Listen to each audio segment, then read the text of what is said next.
महाराष्ट्र दर्शन news करिता संजय सुरवाडे. शेगाव रेल्वेच्या line संरक्षण भिंत उभारणीमुळे परिसरातील लोकांना दुसऱ्या रस्त्याची कायमस्वरूपी व्यवस्था करून देण्यात यावी. नागरिकाचे मुख्याधिकारी जयश्री बोराडे व तहसीलदार यांना निवेदन.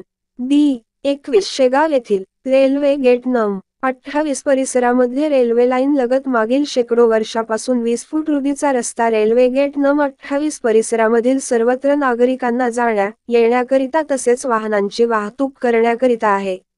सदर परिसरातील शेतकऱ्यांना शेतातील मालवाहतुकीसाठी बैलजोडी, ट्रॅक्टर वाहतुकीसाठी प्रमुख एकमेव मार्ग आहे.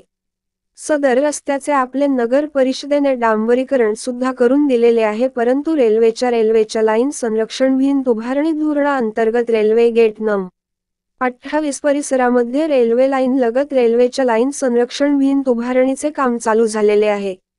त्यामुळे या परिसरातील सर्वत्र नागरिकांना रस्त्याअभावी मोठी समस्या निर्माण झालेली असून भविष्यात सदर परिसरातील नागरिकांना भविष्यात रस्त्याचे मोठी समस्या निर्माण होणार आहे. त्यामुळे आपणास सविनय निवेदन आहे की आपण त्वरित सदर परिसरातील नागरिकांचे सदर रस्त्याची समस्या लक्षात घेऊन आम्हाला त्वरित जाण्या येण्याकरिता वाहन वाहतुकीसाठी कायमस्वरूपी रस्त्याची व्यवस्था करून द्यावी, असे निवेदन मुख्याधिकारी शेगाव यांना देण्यात आले. निवेदनावर संजय कलोरे, राजू सुरवाडे, प्रशांत शेगोकार, विठ्ठल शेगोकार, संजय वाघ, प्रणव शेगोकार, राजू शेगोकार, गजानन खेरडे, सय्यद शेगोकार, मनीष वाढोकार, मुरलीधर पोटदुखे, शरद शेगोकार, विशाल घाटोळ व असंख्य नागरिक उपस्थित होते.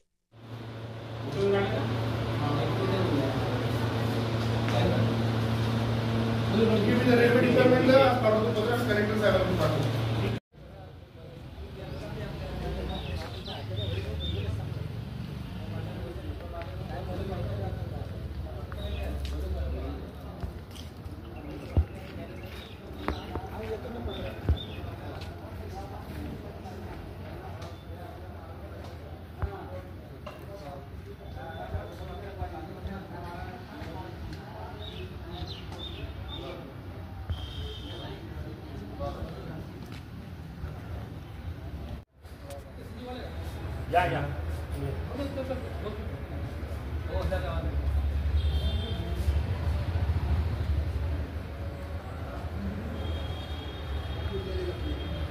तिकट येते का?